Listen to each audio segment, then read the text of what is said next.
আসসালামু আলাইকুম প্রিয় ফুটবল ফ্যান্স। রোমানিয়াকে নেদারল্যান্ডস যখন ৩-০ গোলে হারালো, তারপরে টার্কি বা তুরস্ক ২-১ ব্যবধানে হারিয়েছে অস্ট্রিয়াকে, যে অস্ট্রিয়াকে অনেকেই এই ম্যাচটার আগ পর্যন্ত অনেক ভালো ফুটবল খেলছে যৌক্তিকভাবে কথাবার্তাগুলো বলছিলেন। ইউরোর এই অংশ সম্পর্কে একটু আলোচনা করছি এবং শুরুতে স্বীকার করে নিচ্ছি যে কোপা আমেরিকা সহ নানা রকমের ব্যস্ততা, তার উপর নানা রকমের কাজ, সবকিছু মিলিয়ে সকল দল সম্পর্কে কথাবার্তা বলতে পারছি না। টুর্নামেন্ট যত সামনে এগোচ্ছে ম্যাচ বাই ম্যাচ ধরে কথাবার্তা বলার চেষ্টা করব, আশা করছি ব্যাপারটা বুঝতে পারছেন। নেদারল্যান্ডস একেবারে ক্লিয়ার কাট উইনার ছিল। কোডি গ্যাকপো এবং ডনেল মালেন মিলে যেভাবে ডমিনেট করেছেন, আসলে রোমানিয়ার কোনো চান্সেস ছিল না। নেদারল্যান্ডসের এই দলটা শুরুর দিকে যত স্ট্রাগল করুক আস্তে আস্তে কিন্তু উঠে আসছে। কোয়ার্টার ফাইনালে তুরস্ককে তারা পাচ্ছে এবং এই দলটা সম্পর্কে কথাবার্তা আরো অনেকটুকু বেড়ে যাবে যদি তারা কোয়ার্টার ফাইনালে আরেকটা ম্যাচে এই পারফরমেন্সটা রিপিট করতে পারে যেটা তারা রোমানিয়ার বিপক্ষে করলো। তবে আজকে পার্টিকুলারলি তুরস্ক সম্পর্কে কথাবার্তা বলতে চাই এবং আরো নির্দিষ্ট করে বলতে গেলে আর্দা গুলার সম্পর্কে আলোচনাটা করতে চাই। বিশ্ব ফুটবলে অনেক বড় নাম নয়, তবে শক্তিমত্তায় কাছাকাছি এমন দলগুলোর খেলা দেখাটা বিশেষ করে ইউরোপিয়ান অঞ্চলে খেলাগুলো দেখা অনেক বেশি এক্সাইটিং হয়।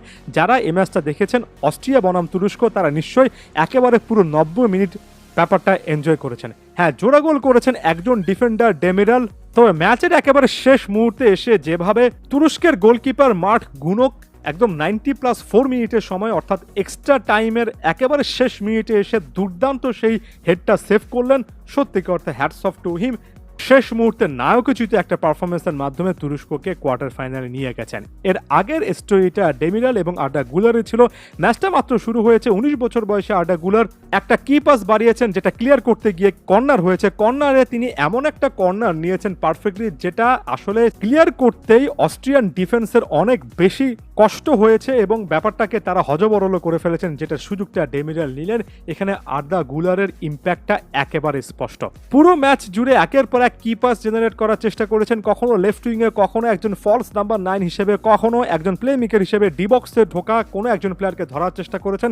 মাত্র 19 বছর বয়সে আর্দা গুলার এবারের ইউরোতে আসলে দেখিয়ে দিচ্ছেন কেন রিয়াল মাদ্রিদ বার্সার সঙ্গে রীতিমতো যুদ্ধ করে বার্সার মুখে গ্রাস কেড়ে নেওয়ার মতো করে একেবারে সেট করা ডিল কেড়ে নিল এবং কেন রিয়াল মাদ্রিদে তিনি ভবিষ্যতে অনেক গুরুত্বপূর্ণ একজন তারকা হতেই পারেন, সে প্রতিটা সম্ভাবনা তার আছে।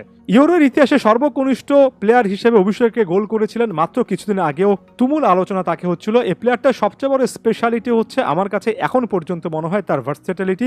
কখনো আপনি তাকে উইংয়ে দেখবেন, কখনো তাকে ডিবক্সের মধ্যে দেখবেন, কখনো 1 ভার্সেস 1 সিচুয়েশনে ডিফেন্ডারদেরকে টেক অন করতে দেখবেন, কখনো একটু নিচে নেমে এসে মিডফিল্ডে একটার পর একটা পাস জেনারেট করতে দেখবেন।